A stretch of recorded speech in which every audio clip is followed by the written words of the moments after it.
2 minutes. Hello, Wizkid. Welcome to Senegal. It's your first time here, so welcome. Yeah, thanks a lot, man. Appreciate All that. right, this question is for you. I mean, you're an international superstar living on the continent. Do you feel any pressure because you're carrying the entire continent with you? First of all, Nangadav Dakar, and I'm really excited to be here. And yeah, that question, it's a lot of pressure, you know. I stay up every night working in the studio if I'm not performing, you know. And I'm just thankful that, you know, Africa gave me this opportunity to be the one carrying the flag and just taking it worldwide.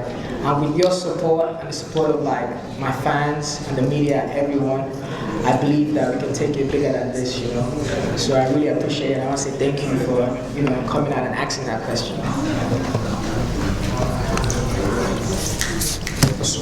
Bon, écoutez, je viens de répondre à la question de Manuel Bakegem qui lui a demandé bien sûr est-ce qu'il supporte aussi la pression parce qu'aujourd'hui il est le représentant de l'Afrique et il a toute l'Afrique sur son dos aujourd'hui et il remercie le ciel. C'est vrai que c'est de la pression, mais bon, s'il n'est pas tout le temps en tournée, il est dans le studio en train de travailler, mais bon, grâce à l'aide de tous ses fans à travers le continent et à ses efforts, avec l'aide de Dieu bien sûr, je pense que ça ira. Merci et il remercie à tout le monde. Thank you, Wizkid. Je me présente, je m'appelle Didier Ouz, animateur de la première radio panafricaine du Sénégal. On va So, my question is, Mr. Wizkid, we saw you last time, years ago, you and Akon talking about this.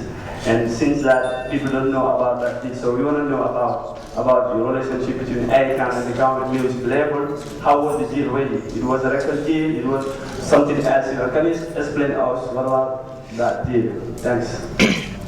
Thank you for that question.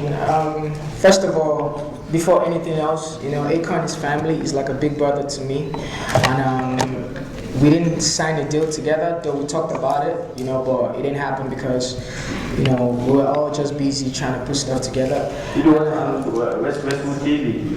Say again? In England. In what? It was on Westwood TV.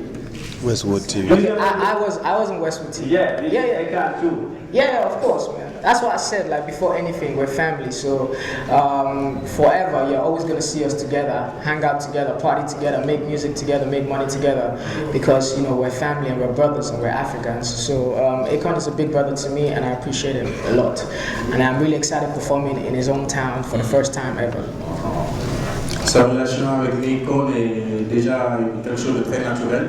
Voilà, donc ils se sont rencontrés, ils en ont parlé et si possible ils vont collaborer ensemble dans la musique et faire des choses ensemble, énormément de choses, non pas se limiter à la musique, mais faire de l'argent ensemble, faire du business ensemble. Et voilà, donc avant tout, ça me fait aussi plaisir d'être là dans son propre pays pour un très grand concert que nous attendons tous ce soir.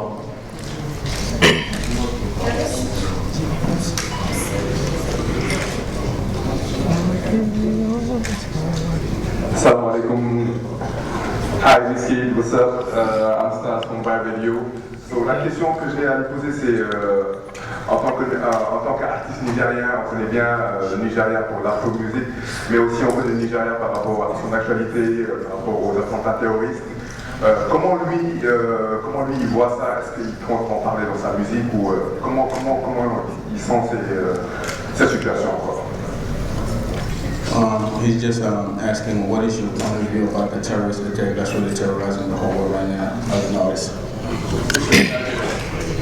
Especially in Nigeria. Especially in Nigeria.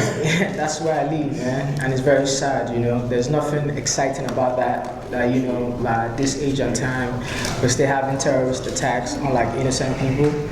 You know, I wish there was something I could do personally, single-handedly to end that, you know, other than pray and hope, you know, that we have a better Africa as a whole and a better world as a whole. It's not just Africa because there's terrorist attack everywhere, so it's like, it's just sad, you know, but like I said, we just keep praying to God that God keeps blessing every one of us and covering His own. Yeah.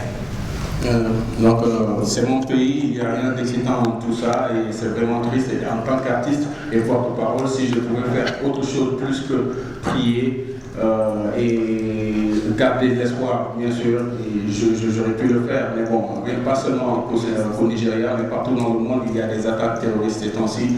Mais bon, comme j'ai dit, si c'était vraiment simple de faire beaucoup plus que prier et avoir gardé l'espoir, on l'aurait fait, mais bon, espérons que tout va finir. Une autre question? Hi everybody, hi Whiskey. My name is Grace Amarashi. I'm from Nigeria actually. Hello. Hi. So my question is, what advice will you give to young beginners that want to be in business? First of all, I hate to be seen as a role model, even though a lot of people tell me, yo, Wizzy, we look up to you, but I'm young as well, you know, and I'm making mistakes, and I'm not God. So all I would say is just keep working hard, you know, put God first. And if you really believe in your talent and believe in yourself, it's definitely going to take you places to the world. So I believed in my talent, I believed in myself, and I never stopped working. So, and God just crowned that with blessings. So just keep working, stay focused.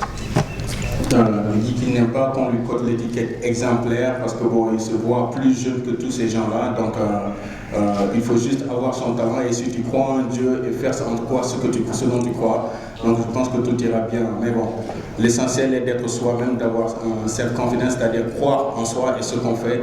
Et avec l'aide de Dieu, tout ira bien. Good.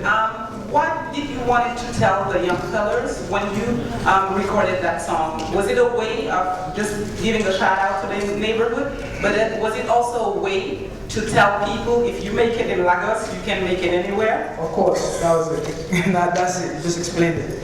Because Ujaleba is like where I grew up, like my hood, and you know, as a little boy having nothing, coming out of there, it's a blessing, man. It's only a blessing because there's like millions of kids trying to do the same thing that I do, trying to make music, and like I'm blessed to be doing this and taking it to the world. So I had to like pass a message along, a message of hope through that song that you can make it wherever you're at, regardless of wherever you're at right now or wherever you used to be. As long as you have, you know, like your ambitions in front of you, you can definitely make it anywhere. So it's just like a message of hope to everyone. Donc pour répondre à la question, dire que il avait enregistré une chanson déjà pour faire un grand big up à son quartier natal, là où il est né, là où il a grandi. C'était pas tout simplement pour faire passer pour faire un big up, mais c'était aussi une grande occasion pour lui pour faire passer un message d'espoir et message de croyance bien sûr, et à tous ces jeunes, non pas seulement pour dire que si tu réussis au Nigeria, tu peux réussir partout dans le monde. C'est une question de philosophie pour lui et il y croit. Donc garder l'espoir et croire en ce que tu fais. Et Inch'Allah, tout ira bien. Mais il a choisi bien sûr cette voie-là pour faire passer son message et espérons bien sûr que ce message va atteindre son but.